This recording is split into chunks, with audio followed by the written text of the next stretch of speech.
Hello and welcome to this chess video. I am Fidemaster Ingvar Jóhannesson and I want to look at the game from the Sinquefield Cup. This game finished just moments ago. Sergey Karjakin had the white pieces and Maxime Vachier-Lagrave had the black pieces. Now unfortunately the Sinquefield Cup has been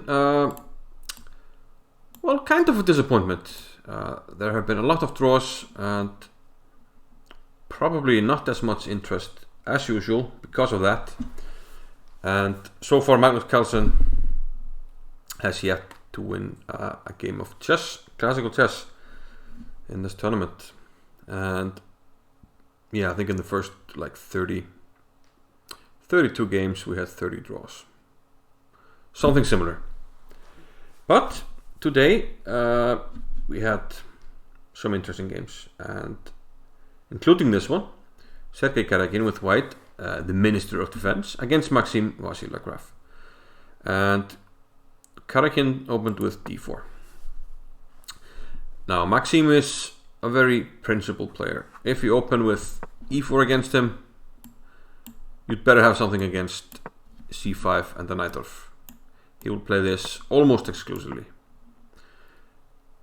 For d4, he will very often choose the Grunfeld defense, more than not. And that's what we had today. g6, knight c3 and d5, the Grunfeld defense. Karjakin took on d5, going for the exchange variation. And people have been, trying various ideas. And it seems that I think the Grunfeld stands quite well, but white sort of tries different lines to test his opponent out. Bishop d2 has been tried, just knight a4 as a line. I think Nakamura played it, the Natanyan line, very interesting line at times. But Karjakin just goes for a classical exchange variation. Bishop g7 and bishop c4. There was a recent game where Magnus Carlsen played against MVL, probably Norway chess, where he went for this line with bishop e3 and queen d2. So the move order isn't hugely important. Let's say black goes c5, queen d2, and you can castle or not. Queen to a5 usually comes anyway, and rook b1 with the idea to attack this pawn. Black usually takes, and probably something like this. Black can't take here. I think, maybe the move order wasn't exactly right, but in the game Carlsen ended up taking on a5 and won in very nice fashion because of this pawn here, the dangerous d pawn, or Delroy, as somebody even christened it in one book about the Grunfeld. So this line is reasonably topical these days, but Karjakin goes for bishop c4. Another very classical line with a lot of history. Knight e2. Black plays knight c6, bishop e3 now, and black castles. Karjakin castles. And now b6 by Vachier-Lagrave. A lot of moves have been played here and tried, and perhaps the most famous of them is the move bishop to g4, which Kasparov used against Karpov in their 1987 match in Sevilla. And there they went for this, f3, knight a5, and Karpov stayed true to bishop takes f7, and this is what they call the Sevilla variation. Black sacrifices a pawn, but for activity.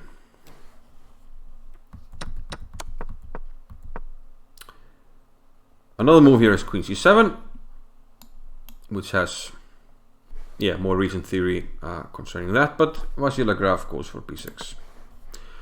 Okay, the idea here is usually for black to sacrifice a pawn. In many lines in the Grunfeld you have to be willing to sacrifice a pawn, and that fits well with the dynamic style of MVL, who plays the Grunfeld and the Najdorf, and he likes to play dynamic positions. Queen c7. Now, white can of course take this, but if he does, black will get really nice play on the A and the C file. Let's say we take, we'll take back. At some stage we'll play knight a5, the bishop has to move. If you go to d3 you can play bishop e6, we get good control over this c4 square. And like I said, pressure on the a and c file with the rooks and queen. And pressure here, and usually black has enough play for the pawn, and this is considered very sound pawn sacrifice for black. But in this game, Karjakin played knight to d4, and knight e5 now by MVL, knight b5, hitting the queen, and bishop d5, hitting the rook here. Now this had all been played before, and even in a game by MVL back in 2013 in Tromsø against Gelfand. So it's interesting that Maxime was on the white side of this position, so we can guess that he knows it quite well. He played knight g4, then he took an e3, f takes e3, a6, but here Karjakin deviates from the aforementioned game between Vachier-Lagrave and Gelfand. In that game, Vachier-Lagrave with white took on f7, and the game ended in a draw. Knight d4, b takes e5, bishop back, and we had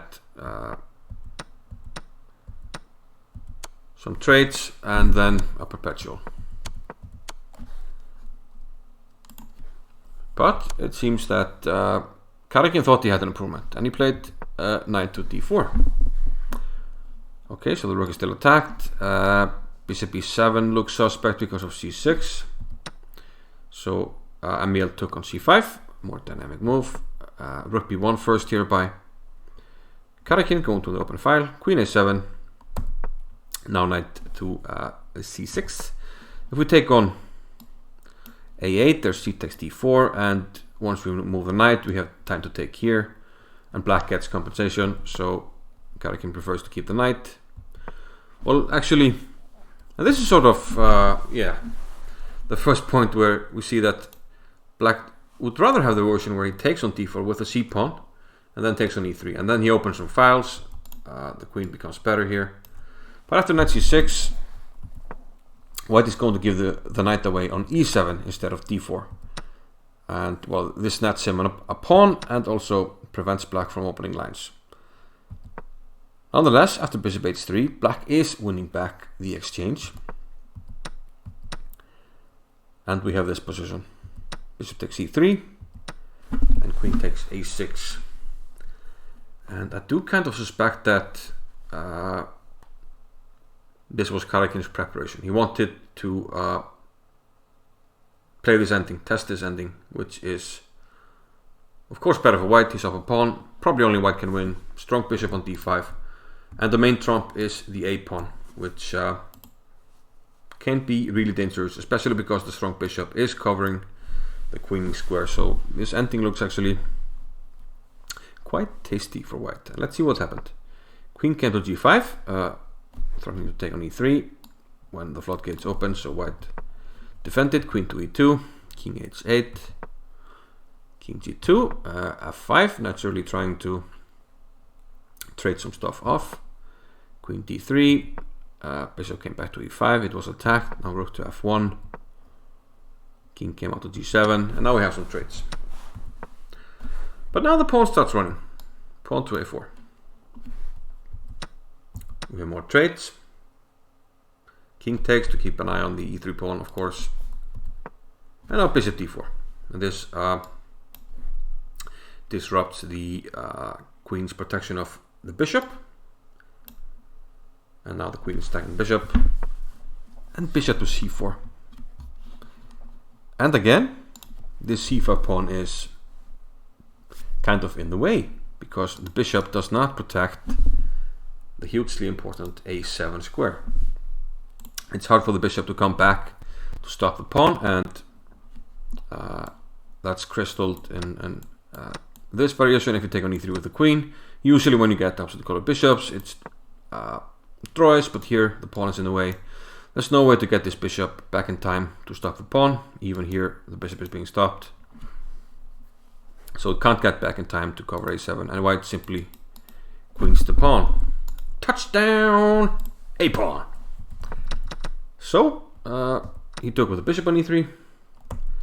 But now some checks thrown in by Karjakin. Followed by eventually pushing the pawn, a5. Note that, yeah, this is covered and this is covered. Bishop back to f6, trying to block the queen from, defending the king from perpetual, king g2. And note that if you start giving checks here, the king can't go to h3, because from c1, the queen can't get to a light square, can't get here, can't get here.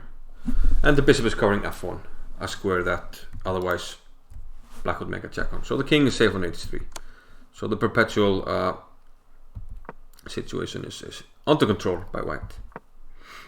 Now the bishop was attacked here on f6, so we don't have time to take the pawn. So the queen comes back to g5. A queen check now by Karjakin.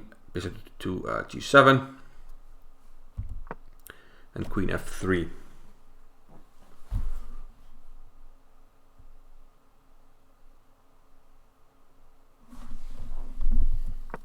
Bishop d4, and now the pawn is pushed, and this pawn is a big problem for black. Queen e7, trying to contain the pawn. Queen a8, getting ready to push it. Bishop to f6, and what do we do with passed pawns? We push him, baby. And that's precisely what Karjakin does. Plays a7, queen d7 check, g4. Bishop covers this check, so no perpetual. Queen back to e7, trying to get again at the king from e3, but queen comes back to f3. And unfortunately for MVL, if you take this pawn, the bishop is attacked. But he doesn't really have a choice, but he tries it, because after queen takes f6, he plays queen a3. And here it looks very tempting to play king h4, because there's no check. And we're threatening g5 with mate.